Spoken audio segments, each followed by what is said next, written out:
থাকার পর আমাদের শেখুল হাদিস ইবনে শেখুল হাদিস ইসলামের অকুতোভয় সৈনিক আল্লামা মামুনুল হক সাহেব তিনি আজ দুপুর 12টায় তিনি মুক্তি পেয়েছেন।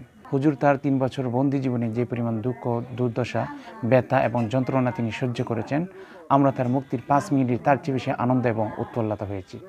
আসুন আমরা হুজুরের মুক্তির সেই আনন্দঘন মুহূর্তটা একবার দেখে আসি।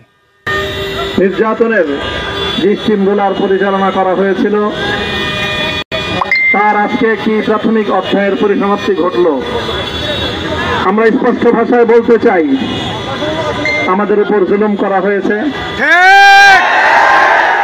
আমরা নির্যাতিত, অন্যায়ভাবে আমাদেরকে কারারুদ্ধ করা হয়েছে, বুলেটের আঘাতে আমাদের ভাইদেরকে হত্যা করা হয়েছে।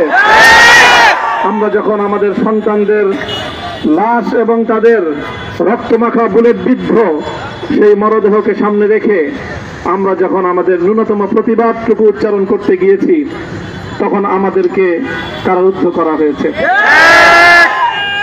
আমাদেরকে নানাভাবে নিষ্পেষণ করা হয়েছে, আমাদেরকে জনগণ থেকে বিচ্ছিন্ন করার সব ধরনের অপচেষ্টা চালানো হয়েছে।